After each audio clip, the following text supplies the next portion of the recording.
Oh, hi. I was here just watching the video and feeling the music, and I didn't really want to talk. But at the same time, I do want to talk, so here we go.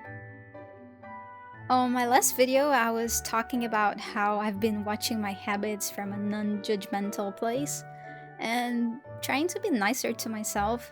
And I wanted to tell you a little bit more about that.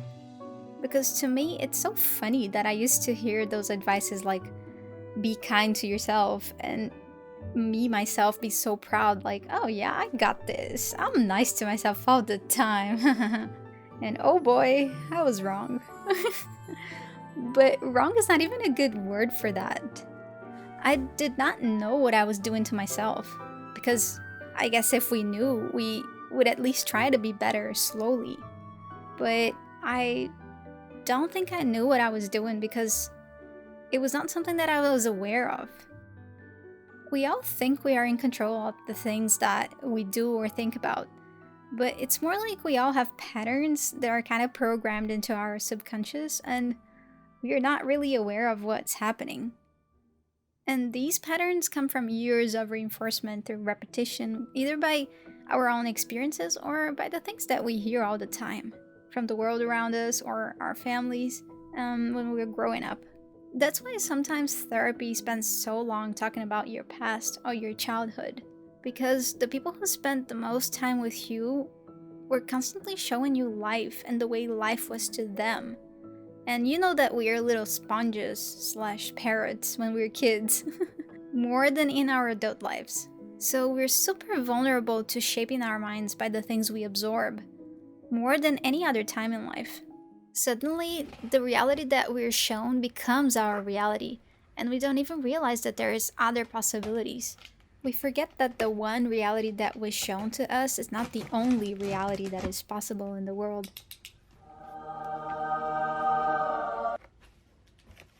Now, going back to concrete examples, let's take YouTube. Making YouTube videos. I was watching so many vlogs that a pattern of how a vlog should be and should look like or should sound like was created in my subconscious. I wasn't thinking about it, but whenever I sat down to film or edit, I knew more or less what I wanted it to look like.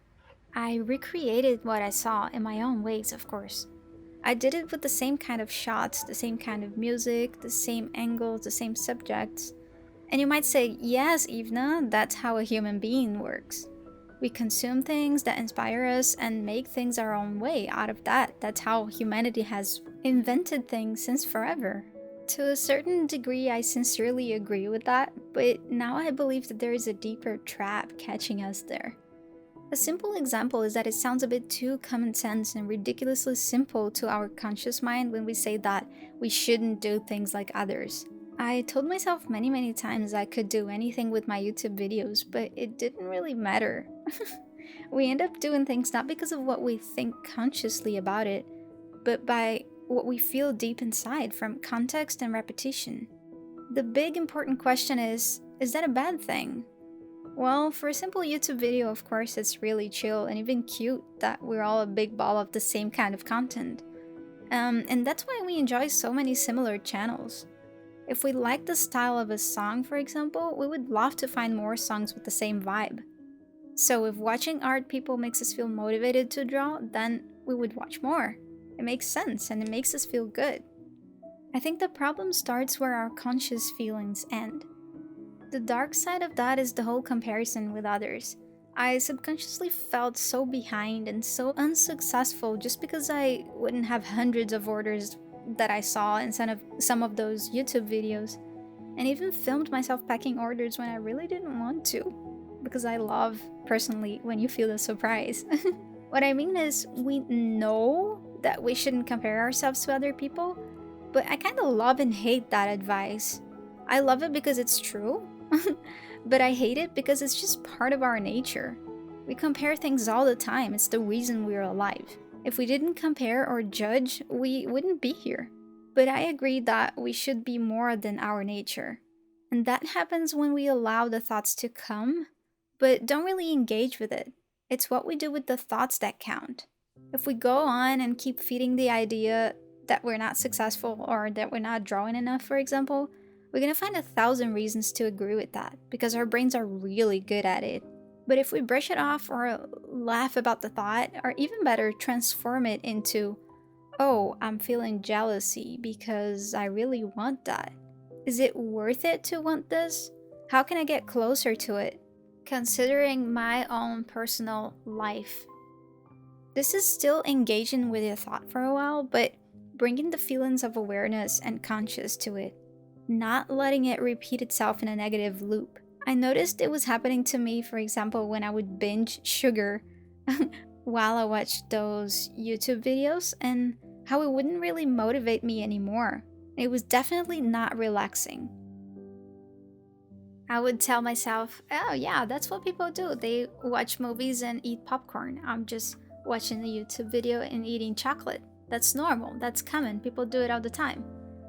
But in reality, I was just feeling uncomfortable because I was comparing myself and feeling this lack, like I am not like this, and I am not doing this, and I don't have that.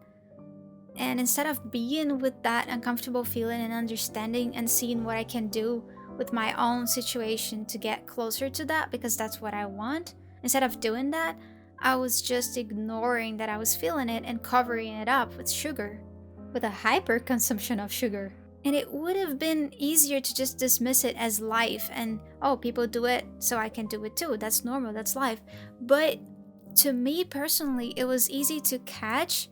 When I became aware of it, it was easy to catch because it wasn't a thing that I did in the past. I would always watch videos just to watch videos. I wouldn't necessarily have to be multitasking or doing a second thing to add pleasure to it. So it made sense in my head that I was trying to cover something up. And all of this was not because of the content itself, it was coming from me. I was having way too many thoughts and feelings. The moment you start to think about what's going on inside instead of covering it up with external something, you are better connected with yourself. And that to me is true happiness and success. Of course, it's not overnight that you're gonna suddenly feel enlightened and peaceful, but it's like a muscle. It takes practice. And the best thing about it is that it doesn't rely on any expectation or any future anything. The moment you catch your thoughts and feelings and you're able to be with it, you're already peaceful. Because you're not resisting it anymore. You just know that it's a part of you and it's not going to stay for long.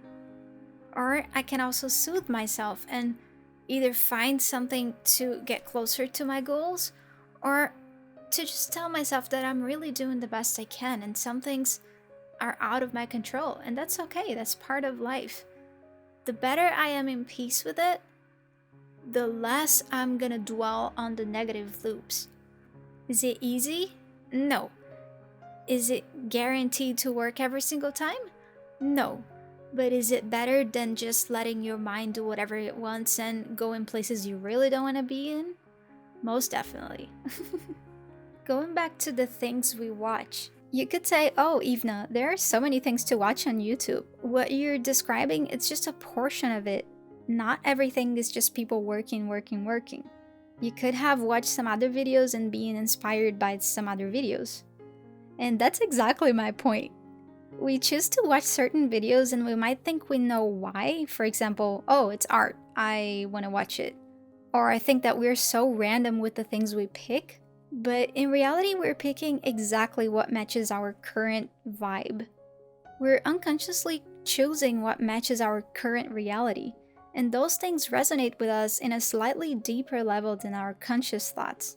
So yeah, I could have chosen to watch many videos that would get me closer to a more balanced life, or a life that I would want for myself. But the very fact that I was having an unbalanced life connected my taste to a similar lifestyle, or to see what I wanted to see in it. Like I said, it was not the content, it was the way my mind was interpreting that content. Like, for example, when you watch somebody working on a goal or eating healthy or exercising, and then you realize that you're not doing that, and even though you would like to, you just label yourself as lazy, or, oh, I'm not that kind of people, or this is not for me, or not now, Things like that, like you're not relating to it, you're not identifying with that, so it's not going to stick much. You're going to have kind of like a tiny repulsion because it's too different from your current reality and what you accept as normal for you or attainable for you. You know, when somebody shows you a video and then your first reaction is like, oh no, it's too slow. It's like, oh, it's not funny. Oh, it's not this or that. And then the person is like, well, I'm showing it to you because I thought it was funny and I thought it was good enough of a pace and I enjoyed it. So in reality, it's never the content itself. Because the thing is just, it just is. Whatever state you're at currently, it's how you're going to perceive the content. It's like a filter. Whatever we watch comes in, but what sticks is whatever is in sync with our internal state. And if I'm watching something that could have the potential to be extremely motivated, but I'm feeling and thinking in lack and how much I'm separated from this reality, it is not going to motivate me. It doesn't matter. It's just going to add pressure. It's going to put my brain on high alert, which takes away my energy, meaning I don't really want to do it. It's not inspiring anymore. So I end up procrastinating or whatever you want to label it. And what is weird is that in those videos, people kind of feel the same thing. Like they feel like they're procrastinating, they feel like they're burnout or tired. They promote even worse because they think they should just do it anyways, or they call themselves lazy. We could take a few minutes to breathe and let our feelings out and understand them, but no, we are taught that we gotta push it and keep them inside. No big deal, huh? But guess what? If it stays inside, it doesn't go anywhere, and of course that's gonna cause a problem. The bigger issue is that when we feel like we're procrastinating and we feel lazy and we watch somebody feeling lazy and feeling like they're procrastinating, we just assume that this is normal, that this is part of life, that everybody's feeling the same. And then the next moment you see somebody on social media feeling like that, it just reinforces it over and over and over. Suddenly, you're not only identifying with that, but also seeing it as life and as the permanent reality of things. How would you think that there is another way of living if the people you look up to are feeling just the same? I think the way out of this dangerous game is choosing to see it differently now. I want to see people recognizing that we're not machines and actually acting like that as well. Realizing that life is not about work, no matter how much we identify with it. Realizing that we're never lazy procrastinators, nervous, or lacking focus or motivation. We're just feeling differently than what we would like to, and we're pushing it aside instead of letting it through. We don't allow ourselves to feel all the sensations. We know we should, but we don't. We label them from the start as negative or positive.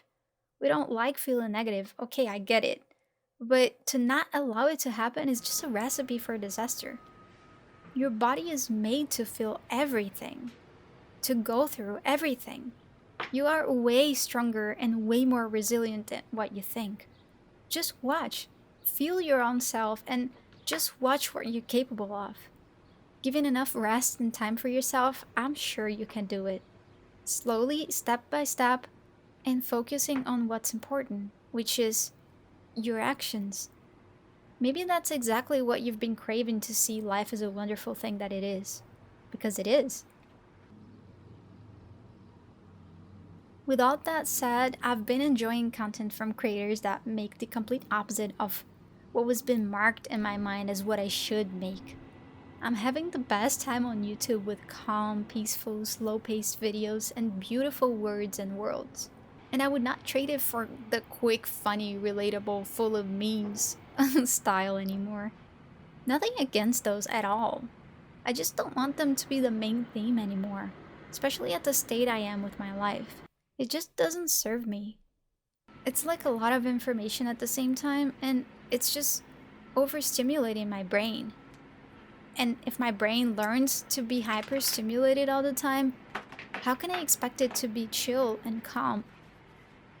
I've been enjoying paying attention to the way people talk to themselves, the words that they use to describe uncomfortable situations, how they describe personality traits that they don't like in themselves, their relationships with work, and how they relax. especially if they want to relax, but they end up just doing something in their to-do lists or doing something productive or effective or something that's going to count for something later on.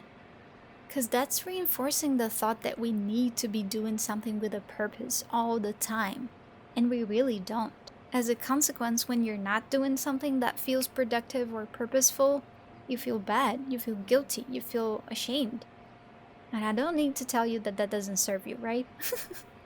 We're taught to believe that we need pressure, that we need deadlines, that we need to feel a certain way in order to perform tasks, or we need the pressure, but we really don't. We perform the best when we feel energized, when we feel relaxed, when we feel restored. That's when we feel creative. That's when creativity can finally be. I feel like creativity happens when there is nothing else happening. When there is nothing else that your brain needs to focus as a priority. So, how can we expect to do a beautiful painting when we're overstimulated with so many thoughts running on the background and we're tired and we're lacking sleep or lacking rest?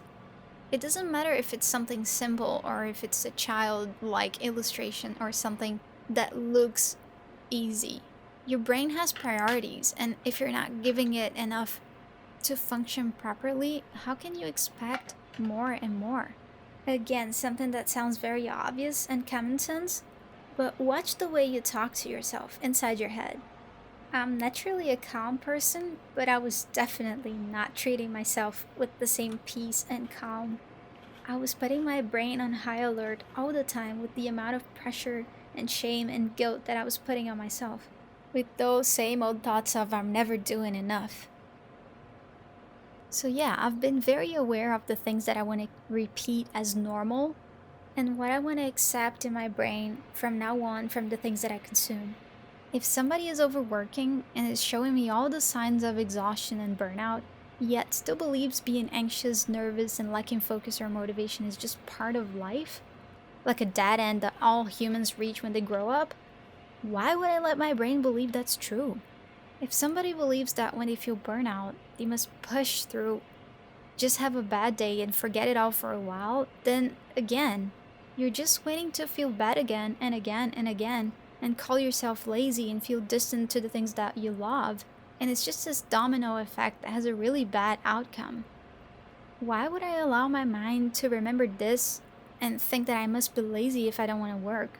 Of course, I am not expecting to find creators that are perfect because nobody's perfect in this world. I just want a more honest view of life without being scared of uncomfortable situations and without wanting out of it the fastest way possible. I think it's a lot easier to find people that are willing to be more vulnerable with the situations that they go through and the feelings that they have. But there's a difference between crying and feeling like it's okay to cry and saying that, and crying and just repeating that you're so sad and you do not want to be sad. One is being vulnerable and accepting the vulnerability to just exist while you move through it, and the other one is showing the vulnerability but resisting it and not want it to happen in the first place. Again, I'm not expecting anybody to have a certain degree of awareness or to act a certain way that I perceive to be better. I just don't want to shape my own reality by the thoughts of, I don't want to feel sad, I don't want to feel anxious, I don't want to feel this or that. I want to shape my reality as whatever I feel, it's okay because it's going to come in, but it's also going to come out. I am strong. I am resilient. And life is made out of all these feelings. Life is always what is currently happening right now. Because if we're always thinking about what we want it to be, then what happens to the now? To the current situation that we have? I used to watch people to look at how they work because I was living my life like that. And now I want a very balanced content with lots of healthy, natural cooking, taking care of plants, reading, connecting with people, and moving their bodies through exercise or nature or anything. And especially people who are kind with the time that they take to rebalance their habits and situations, wherever it is. People who are not constantly trying to outperform their current habits, but instead being less and less of a perfectionist and just appreciating whatever might happen. It's not that you don't have any goals or wants in life, it's just that you work towards those, but you accept whatever comes because you're doing your best anyway. So, why set our expectations on something very specific when you know that you can't know if it's gonna happen? It sounds quite obvious, but I just can't believe how oblivious we are to the fact that what we watch mirrors our inner worlds that much. It's a picture of what our minds currently accepts as normal or desirable. Noticing what I pay attention to is helping me bring awareness on how I can take better care of my mind and body. And it's a true joy to consume something in that way. It does not mean that I'll just cut people off and unsubscribe to those who are having a harder time being nice to themselves or fallen into mental traps. It just means that I'll be extra questioning of whatever I listen to and whatever they are saying it's normal and common in life, you know? Because I don't believe in just canceling people. I think that's the worst thing you can do because what if you were one of those people? I really dislike calling people toxic or negative or things like that because what if you were that toxic person? I'm 100% sure you would not want to be a toxic person, and you would never know how to do anything different if somebody just ignored you and labeled you as toxic. But this is a very complex topic, of course. It's hard to know when people are genuinely open to talk and change, and you don't have to maintain a challenging situation just to try to help others. I believe we are responsible for our own lives first, and that's what we can always go back to. I think the healthiest thing is to accept people as they are and not want them to be different because that is just perpetuating the idea of perfectionism and that you have to be a certain way. When I really want the opposite now, I want to be even more compassionate to whoever I see struggling because I know that they're probably suffering unaware of their own suffering. And I think that begins with accepting and questioning if there is a better way to live, to think, to feel, and to allow. Wow, that was deep. So there goes a little homework for you if you would like. Watch yourself while you watch things in the world and on the internet. What does it spark in you? Do you feel close to yourself right now?